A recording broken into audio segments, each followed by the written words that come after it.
আসসালামু আলাইকুম দর্শক। এই পৃথিবীতে অনেক কান্নার গল্প শোনা যায়, অনেক কান্নার গল্প আছে, ইসলামিক স্টাডিজে আছে, নবী রাসূলগণের ইতিহাসেও আছে। হযরত আদম আলাইহিস সালাম প্রায় 200 বছর কান্না করেছেন তার সঙ্গিনী, তার স্ত্রীকে খুঁজে পাওয়ার জন্য। নূহ আলাইহিস সালাম কান্না করেছেন প্রায় 950 বছর তো উম্মতের জন্য। তো উম্মতের জন্য কান্না করেছেন 950 বছর। তারপরে ইয়াকুব আলাইহিস সালাম কান্না করতে করতে তিনি একটা সময় তার চোখটাই কিন্তু নষ্ট হয়ে গেছে। দেখেন, তার ছেলের জন্য কান্না করেছেন। প্রত্যেকটা ব্যক্তি, প্রত্যেকটা মানুষ তাদের একটা উদ্দেশ্যের জন্য কান্না করতে করতে কিন্তু তাদের অবশেষে সফলও হয়েছেন।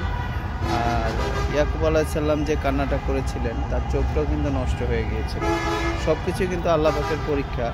কিন্তু আরেকটা বিষয় দেখুন, এই সবগুলো কান্না যখন আপনি একসাথে মিলিয়ে ফেলবেন, মিলিয়ে আরও আছে ইতিহাস।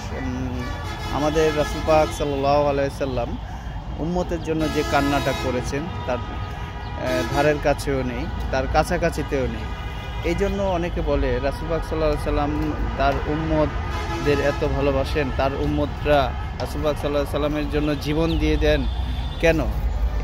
আসল কারণটা হচ্ছে এই জায়গায়। রাসূল পাক সাল্লাল্লাহু আলাইহি সাল্লাম শেষ বিচারের দিন আপনার পেয়ালা হাতে হাউজে কাউসার নিয়ে দাঁড়িয়ে থাকবেন উম্মতের জন্য।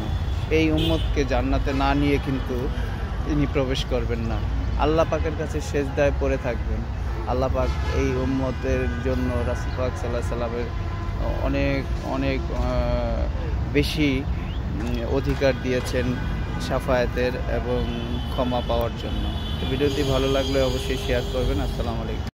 তো রাসূল পাক সাল্লাল্লাহু আলাইহি সাল্লামের ভালোবাসা, শাফায়াত এগুলো আমাদের পেতে হলে রাসূল পাক সাল্লাল্লাহু আলাইহি সাল্লামের যে সুন্নতগুলো আছে এগুলো আমাদের পালন করতে হবে। যেভাবে আল্লাহ পাক খুশি থাকেন, নামাজ, রোজা এগুলো আমাদের পালন করতে হবে।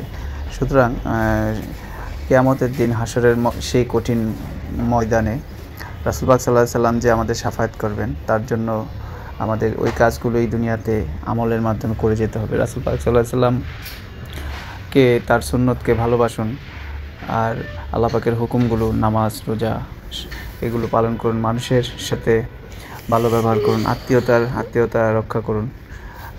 এই বিষয়গুলো যেগুলো আমাদের রাসূল পাক সাল্লাল্লাহু আলাইহি সাল্লামের জীবন আদর্শগুলো আঁকড়ে ধরতে পারলেই আমরা কিন্তু শাফায়াত পাব। তো প্রত্যেকটা কাজের উদ্দেশ্য থাকবো রাসূল পাক সাল্লাল্লাহু আলাইহি সাল্লামের খুশি, আল্লাহর খুশির জন্য। তো সবাই ভালো থাকবেন, সুস্থ থাকবেন। ভুল ত্রুটি অবশ্যই ক্ষমা করবেন। কমেন্টে আপনাদের মূল্যবান পরামর্শগুলো অবশ্যই জানাবেন।